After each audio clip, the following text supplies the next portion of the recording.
hi video i website bang chidana athona nei thei ding hiam chi hi anei thei di dan kon gen dia a hi dan le step by step in kon gen dia hi le i nang le website nei thei di dan na hi ni dang in hi website chi hi kum guk saki khong pai tai ne elam banga ki thang lo lo ya mo ai jakina tu chain khovelong khang tu to ki ton na hi elam banga le website apoi mo na honglian anei bang le tam ta te khine de zo gam online ekilzogam.com chi de khongin apat tung bang wa hi amin nau ta ngina website bang hi hiam bang chi nei thi ding hiam chi khong thei lo mo hilele to hong pai to zelin i service provider bang le te bang leng hoi deu deuin tu chang bang athona nei thei dia hongom ta mo hai elam bang hi le khagel ud mi kitam wai te polai da blog bang ai ki ale service provider bang kitam ta mo tekhine dinga kha photographer bang ai ki ale i bangaya graphic designer bang ai ki ale door bang hai te khong in kha amau portfolio amau van zuak te khong akoi ne du online apoi mo ta mo wai te khong kha sumnia hi level hoi tham hile sumnia ki pan sumsiang ki pan un nai lo en khenuam hi dan thein wa mai te pola de ha free pen ki pata wai chawai lo ching to wale wai a free pen kha upgrade to chi kha mi hi dan vai te sap te hi dan le hi mo jang hia step hon geleng thu pi lo chi ka hi the a hoi na kha te khen din e computer banga I data te ke le article gel te ke le lim lak te khong e banga I lunglu na to ki sai khat computer ai ko I chang hai computer across le data teng mang hi mai bai mo wai jaga kha online ai save le hoi pen hi mai mo dekhin na dia kha ho pen on geleng hi ken bangina akapa dan chin to ki sai kadi ka ama mai ka gel sak ka koi polo mai chu kanua bang kapa bang ai kele kapa na I a sermon a halaya a sermon gelte wai te khong ya online na ko inga tu na computer settle le ya server satellite mo server kha an omden di hi mai mo yakade hunu na internet kan in nakale kai khethe ai kile mi ko hiam khat ke nga hi ne endi chale pass on thei mo kha akizen na ai ya mo ya khale atho nei chu mo chi bangena hi I bang chi nei thei ding I chi le hi service provider tam pi a oma mo I he wordpress bang ai ke ale zoomla bang ai ke ale drupal bang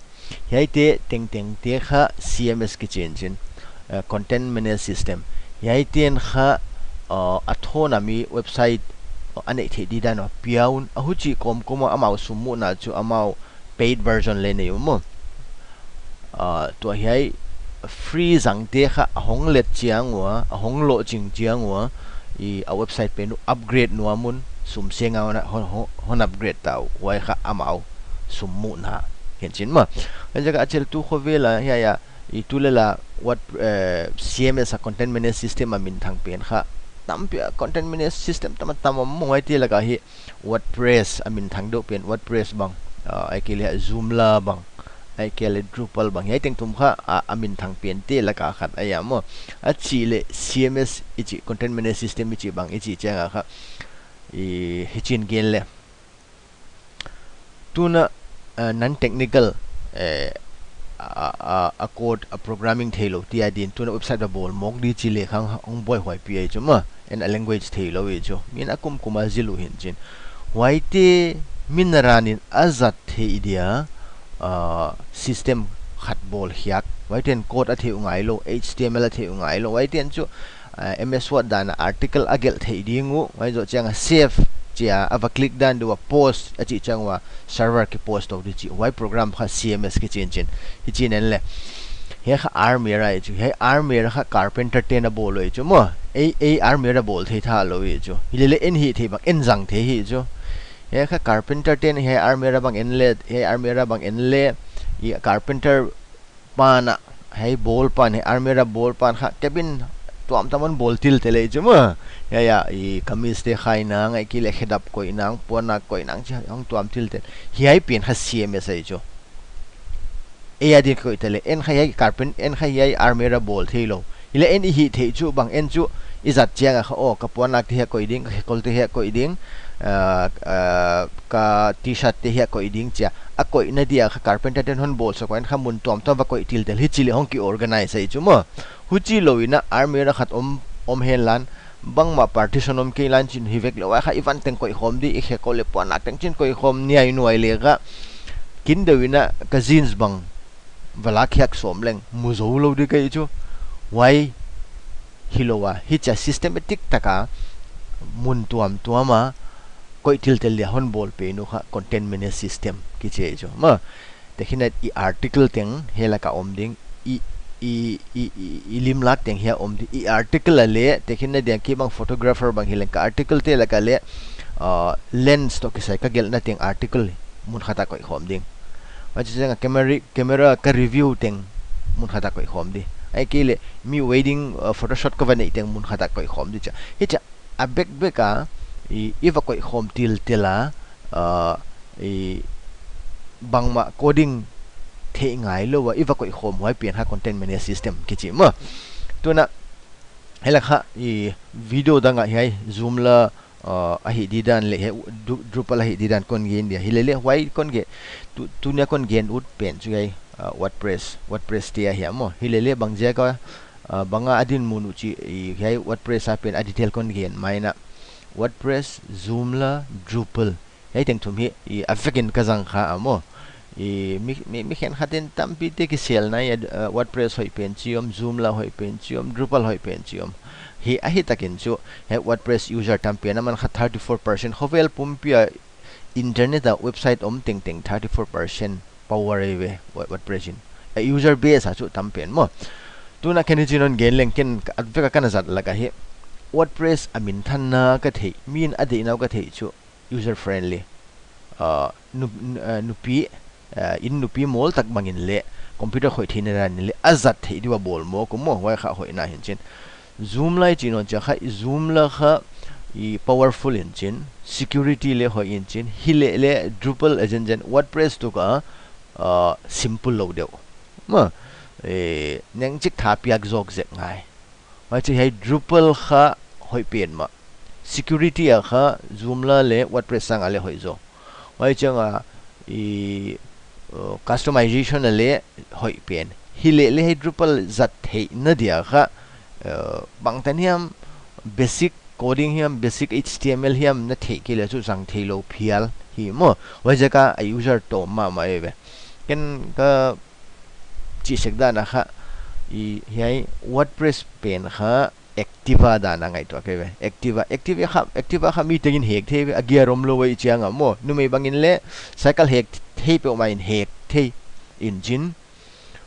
tai thei mai we chu hoi da na te inga hile le tu na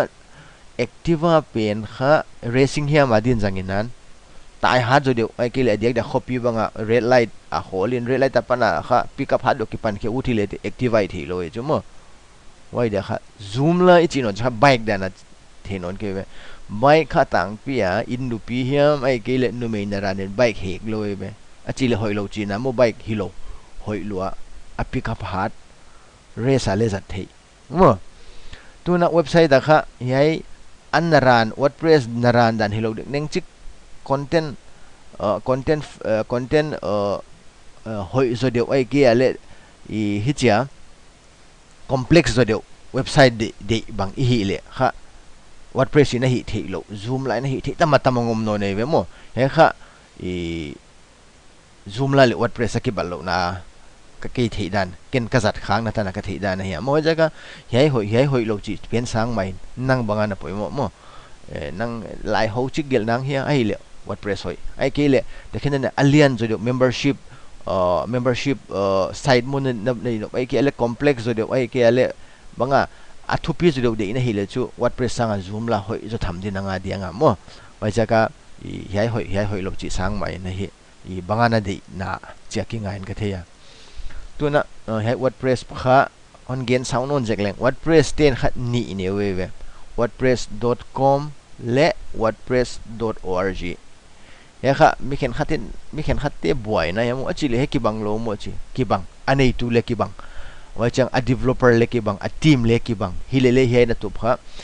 wordpress.com ichi pen kha a free a free hin chin hiya ya kha I nang domain name jang thelo di domain name chi cha bang domain name chi chu na website min tekhin na ding ina www.zogam.com ake www.zogamonline.com why amin pen kha domain name kichi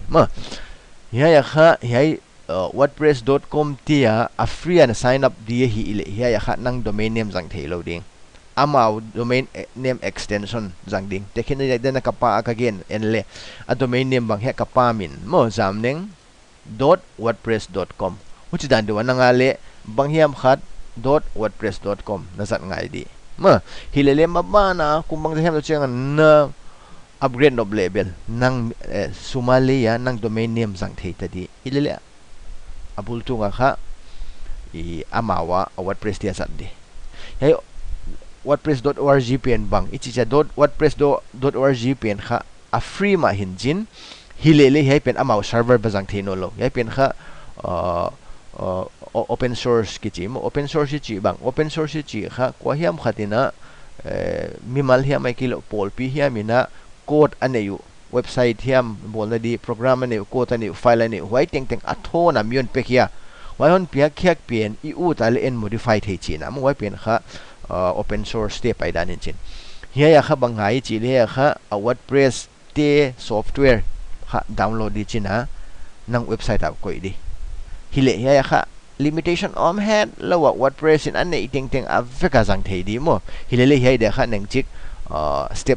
nang ma server na kin ngai server chi no chang web hosting kha na le ngai mo kha khata hiya za chi omin chi wai na le ngai hai pen kha a free hi kom koma na sum sen ngai china mo wordpress.com penal chu bangmana sen diom lo athona hi vek thei ding hilele he kha deng chik limitation ngom ding wordpress.org to ki banglo dewa ya wordpress.org function om teng teng kha hiang hi hiya .com ang hi vek thei lo di hilele beginner tia dia apan tung tia dia poitha halo na de teng kim zo ma de mo tuna step by step ina hidanon gen leng ya pai masading wordpress.com apai di ana pai zo changa kha hela ka top right ya login kichi omding hela ka ai ke get started chi omding in account nei nai lo hi jaga get started pen click ding hey click le te hela ka sign up na hongom di mo he apoi mo kha email valid email na ni ngai na email pen atak thaka hi ngai aja chu he pen sign up zo chianga aman verification kha na email an khak din chi hoina ba click masia kha na website live thailo di wajaga valid email na ni ngai waja username ni ngai password ni ngai wai hilel mo kena ya test na di nga email ka bol to mo hai pen jangle ai jo che username e bangi chi dia username dina dina naulak katanu nuai sang dia ana hinte do hela sa hi level za thelo di ma wai jo che a password ding nei hai email ma izang dinga ichidani na username password te kha gel he tom le te mang hil chiam lo di na ma a password din wai izang dinga I cheko le okay user na nai lo china ha option on pi block adia na de business idea na de professional idea online store idea hey tool hey online adi pen hey online store adi pen kha I lengai hey tigel a free kha a free hey teng kha thuma khen hang wa kha a hitaka ge na kha a ki khelwam lo we nang den chang non sign up zo big chang na website na setup anking alel mo professional adi chitale chi ve te ai ke ale block adi kha to chile tele hon za tak tak chang na setup anki banglel na setup na bola nang ki khelel di mo to na professional chini mangjakin tekena din photographer hiam ai ke le bangyam service provider khat graphic designer in the portfolio te na sonom nang dan dewin ngai to ani mo ai jakina professional chini ya kha banglama say photographer adi dan hi ni ma ya kha no website di dan hongki lang nga le we I mobile version akila di dan wai jo chela ka I desktop akila di dan ma hai pen khaden changa en customize vek thei ma tuna he amin chin continue sorry amin gel ngai tekhina di dina photography chinema dina photography de cha time don sengai lo din copy heni continue chiding hiya ya kha amin dion hon dong tai ve ma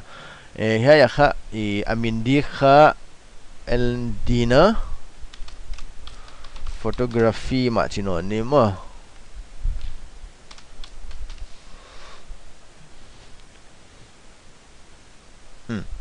hiya ti kha hiya ti na lagle hiya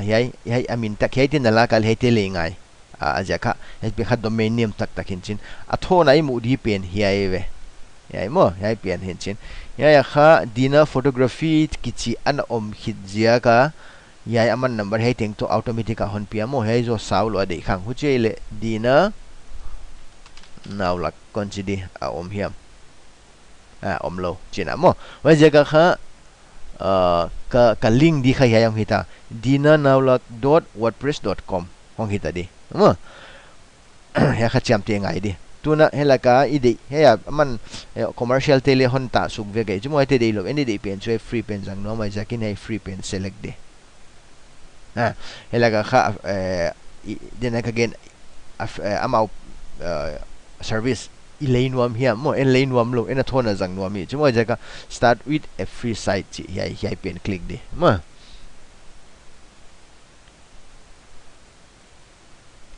hi ja zo hi mai chu ma to kha in site nei tai chu tuna site iet no pale hi pen click di ya dina photography hi pen kha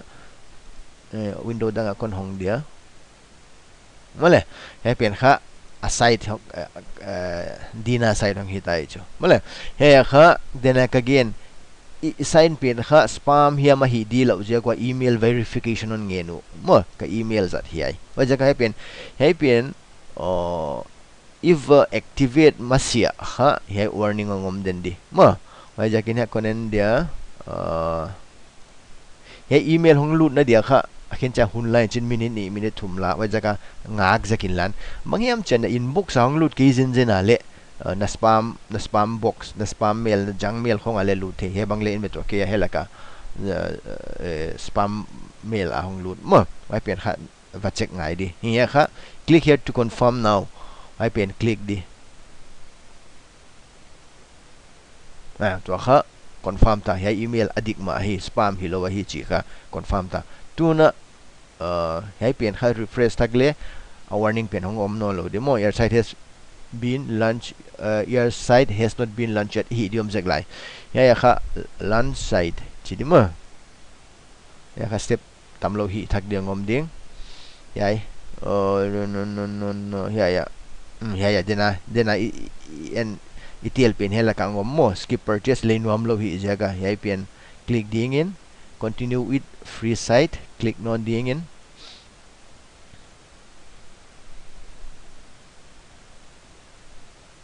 to zota to kha confirmation zota he pen kha site hi le chu mo man kha site dal pi thona nei ki hi mai chu hiya ya milem te kle hiya setup chi te kha en u dan da heng the to hei na mu he la ka amin hongomin hiya milem hongomin hi chatwa imu lel hiya pen kha theme ki chi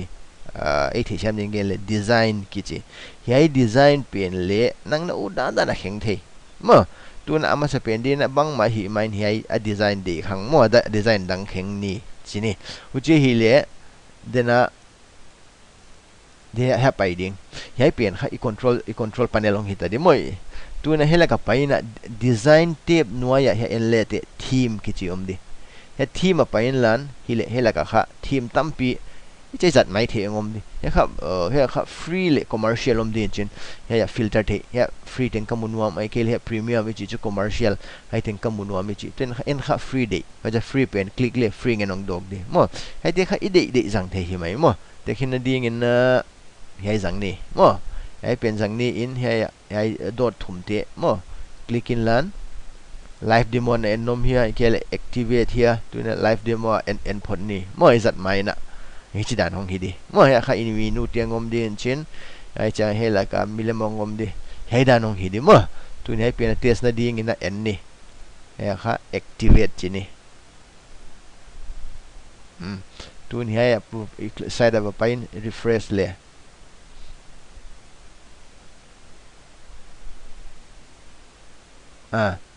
aluk song tuam ta ma le khang tuam ta he tu na he pen zo ta hi chia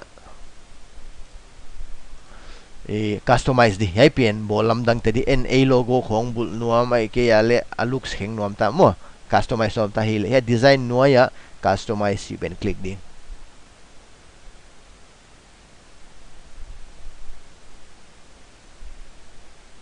tu he site identity apai le okay hai te ngai lo he site identity apai le he site title dina photography ka chi pen ka utale he lekheng thak the mo kha uthunu na khen the tu na he dina photography ke chi pen kha ka logo ko inuam ka hi le select logo click ding mo he kha ka file te om namu nei chu he pen kha ama to hong pai khom te mo he kha nang computer pa la the select file chi lan he pa na le la the or he la pa na le direct drag load the he kon drag load dia logo sample logo kana bol mo he pen hita he upload hit ta ka kha he top he bottom right en le te he pen he select pen click di click le te he la ka na logo ball pen na crop nuam ya hon chi crop nuam lo a hi bang banga zang nuamin he kha adjust so je he en le te skip cropping mo he pen click di chi le he ka logo ngom ta chu eno dina photography chi ong ki gel ta he pen de lo te ken company name ka che ben logo na bol chu na website min dina photography che ngom ta de jaga anwa pen poi mo non lo mo wa na de ki le he la ka display title site title and tagline chi pen architect by default architect la khedi hele om non lo mo to kha logo ta iminu om nai lo minu ichi changa minu ichi te hi te ya avak iva click the te ma ya te kha minu ki chi ya te kha en poi mo ichu ma ha te om nai lo achi lo ha te bang chi bol ding ya kik thak non ding in ya minu om wa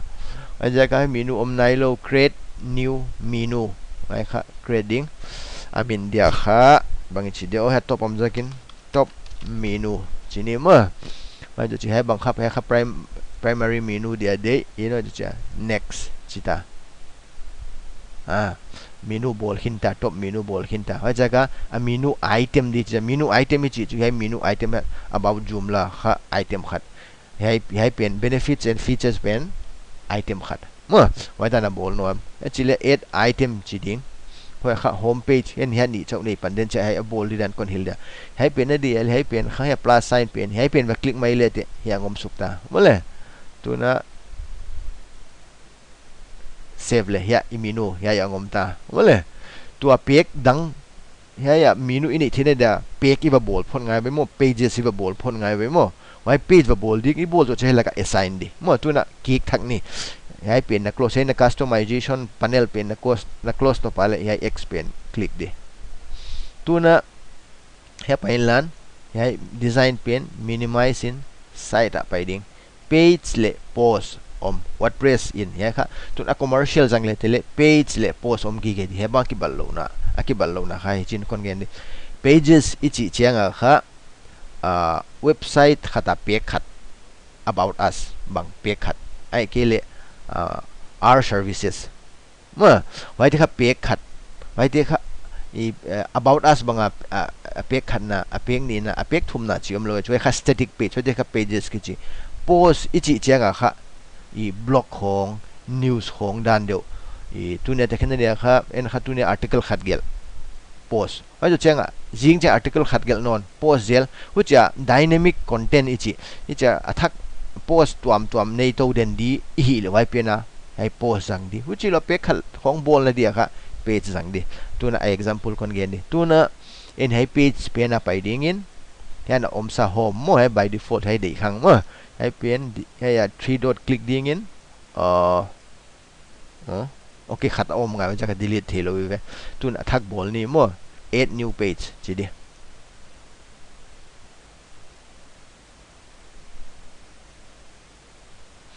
yai ma ong pa he kha no tale close le tele le blank chi le tele hai amau banga layout omsa om hai te poimo ke ma he add title and a title dia kha masa pen dia kha about me chini dekhena dia dina photography chang about me ong poimo di ma ha kana content gel di content kha ya demo content hong copy sub jol mai ni ma ya paste ni ya kha I to ha text editor to ha na mu ka ya ki paste lu na ha pen kha Gutenberg ki chi WordPress in khathumiam paisa ahon lon stack ya kha powerful pen azadan den chanon gen leng a ha cha powerful dan na thei dia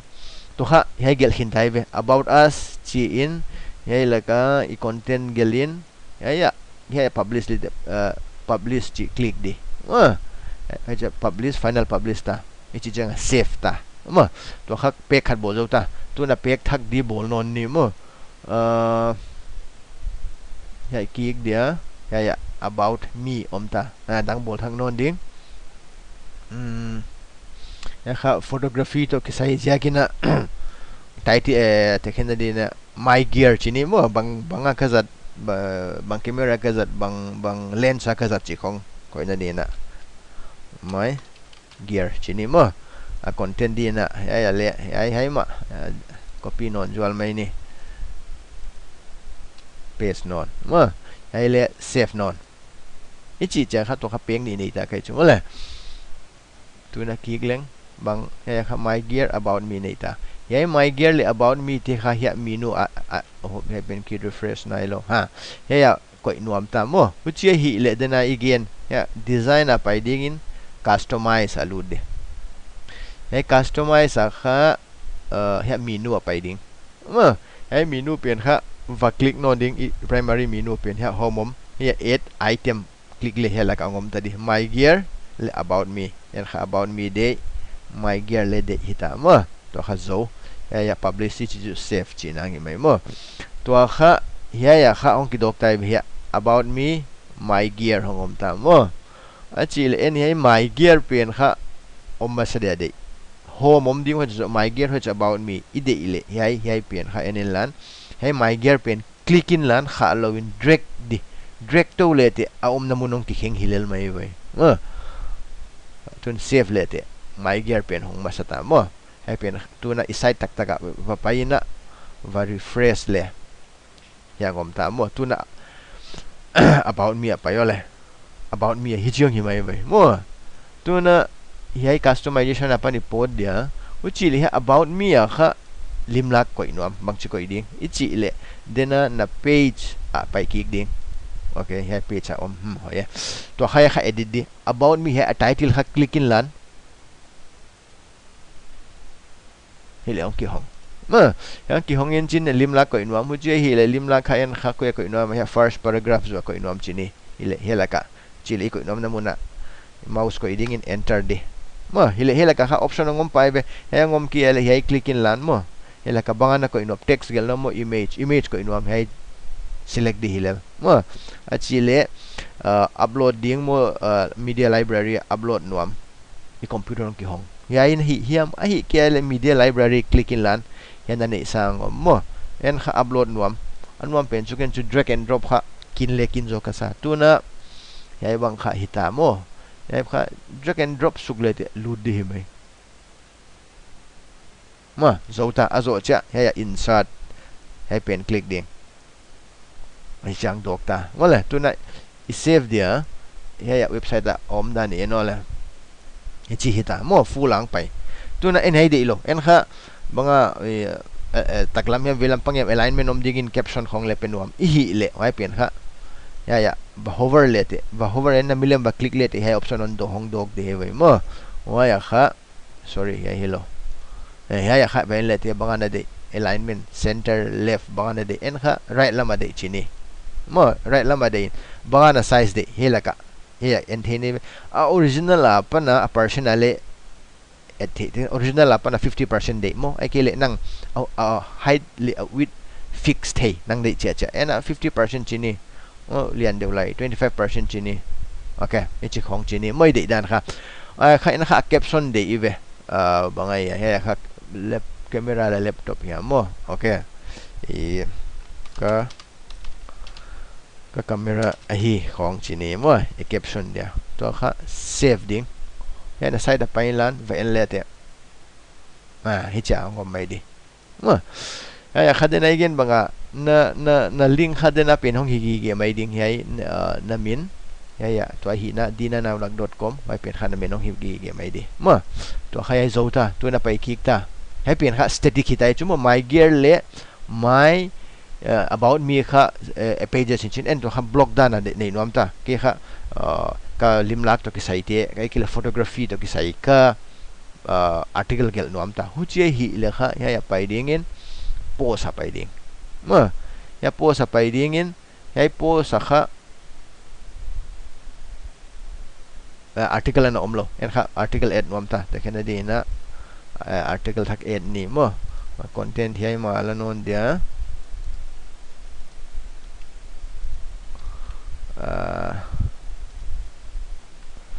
a title ding ina bangin chiriale ka limlak ti chini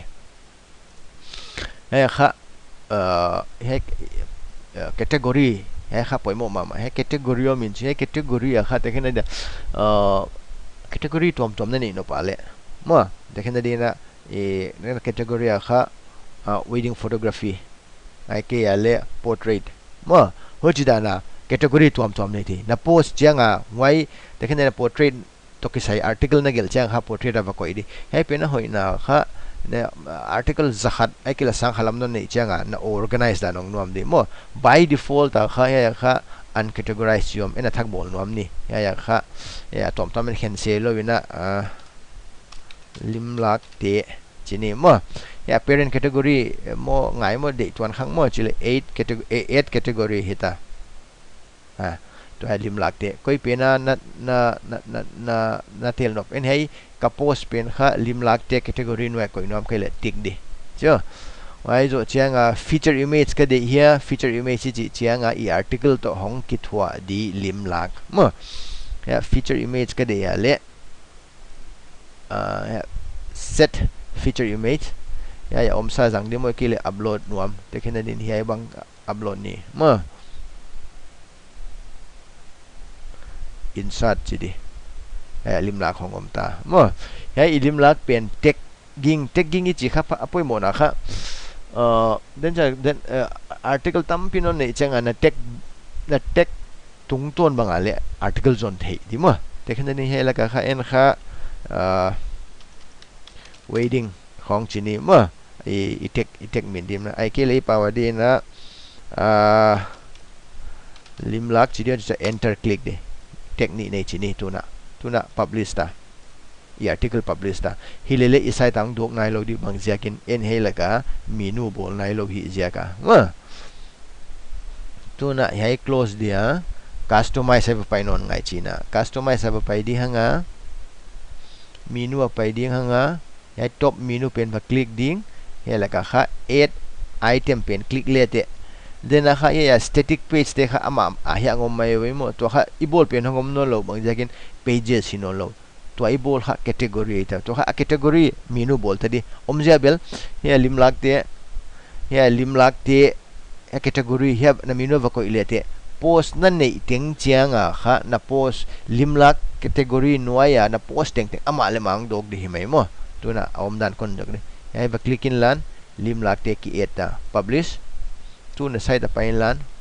hile limlak te hong hom ta tu nei limlak te kha category min hin chin na uta le nang le ya baking thak thi ni be ya limlak te chi pen kha de no lo block chi tamai ni ma block chin lan save le te ya ina refresh thak cha kha block chang king tu nei block tik le te ya na limlak hong hom pa jo a category min kha a category min limlak te dena I article min le limlak te chi khai ve eka limlak te hi che han article hangom mo read more cha kha hi cha ngom ai cho mo to kha menu create ta tuna ithi siam na dina article ni la thum post ni mo article ya pai dia limlak te tuna ani na di post non ni sample ma copy non dingin ya kha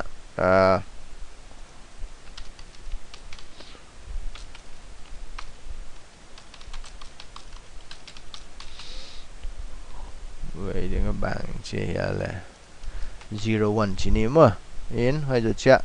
feature image để hàng feature image le adang là non ni để cái này đi cái này AI chỉ ni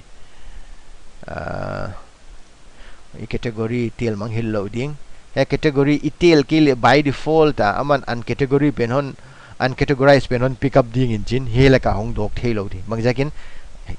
block category lim lak te category hilo jakin mo hai pen ma tik di mo tu na save le ne have a refresh le te by default ta khatwa na post tak pen ngom mai di wedding photography 101 ngom mai mo and ha kha click le full article ngom di ya kha article bang sa ne ya ha ni nei mo tu na sa simon nei le thiang pai su chin na kha 1 2 3 chang kilem din chin a pe chang kilem di tu na hai pen na khen no pa le ha ba click le thian na full article ngom ta mo comment system le om ngal mai dena again tagging te henwai ngom di hai article cha pen itek khake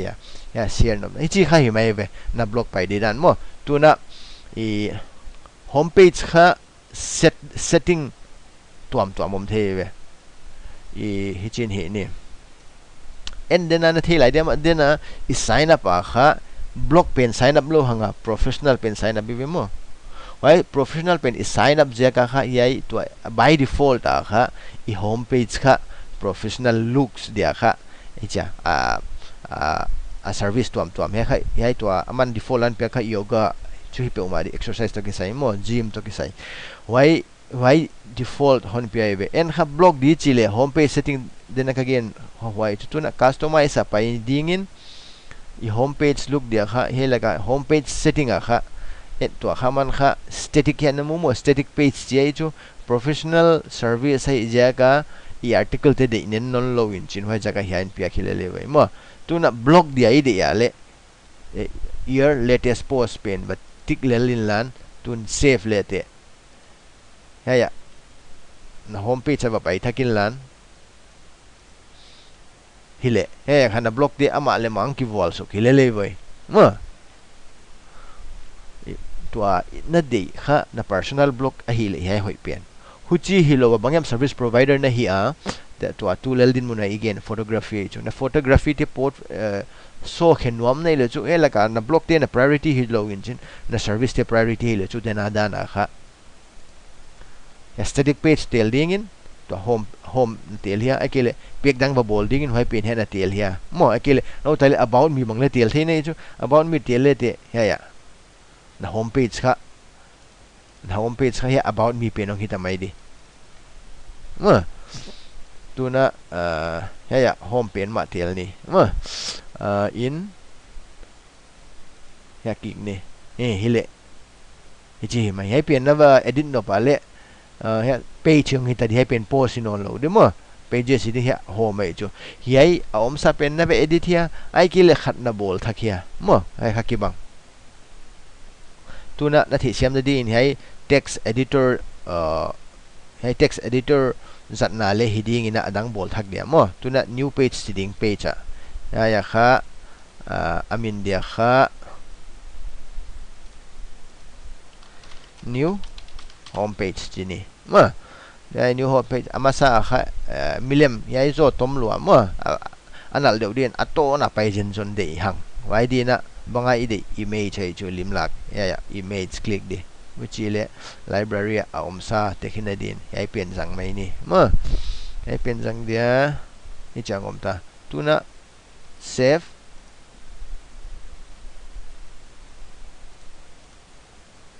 okay hong dog lo en to ai ibol thak pen vai assign khalo be ibol thak pen vai assign di ya design customize pai ding ya homepage setting a kik thang non ding ya khan om ta di we my new homepage ai pen matel di tuna publish di hile hi chang dok ta mo tu ni kik non dia ya my new homepage pen a click kik di cho to kha ya kha de lo ya kha ai milem pen kha a sau zo hong pai he chi ta mo a full in ai len wam din chi uchi hi le kholo ya sang ina milem nal zo khat ka nei om de hi ve o konen zual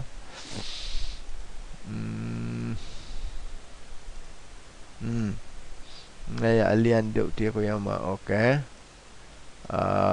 ko yala ai nu bang chini ma ikhen thak dia ikhen thang no pa le ya pai le la edit la ki mo ka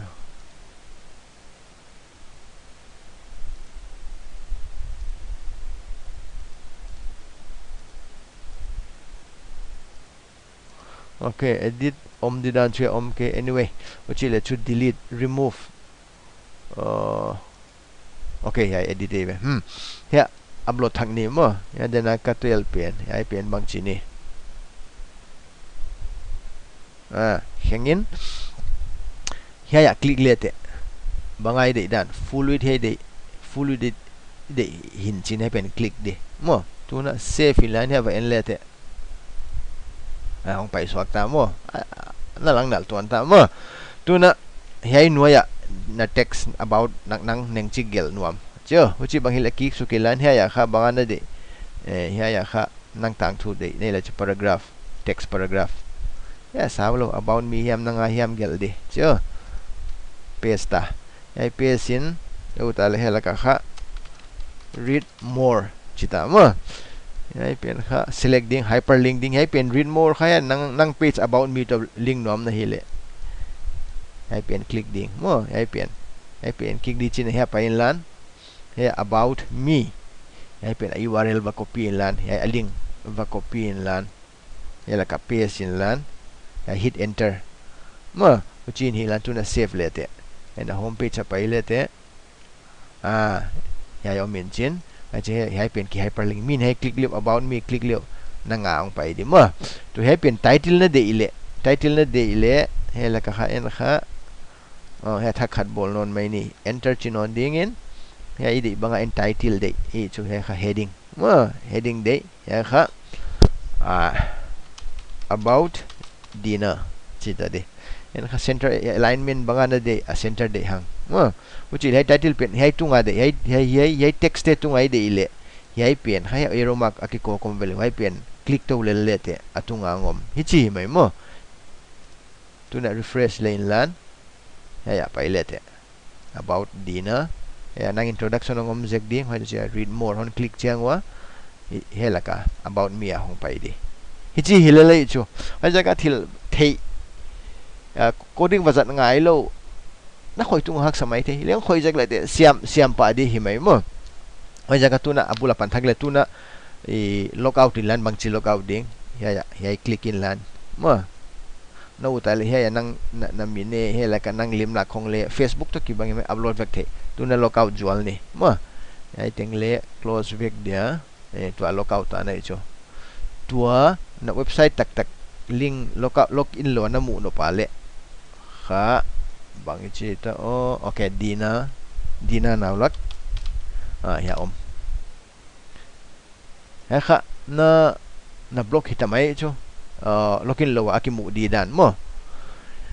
ya advertisement hongom azia kha athon iwaza jeka wordpress state advertisement ko hilel mo ela ka my gear about me chi khong my blog ya blog apai the hi chi khan website hi mai tu na a control panel lu thak un non na hi le chinia lu the ile a interface ke ma dena dan chen na lu to ba le kha wordpress.org pai di hi mai vai chen wordpress.com va pai di ma va pai di chin na ya login hi ta di en account ne hin tai jaga login di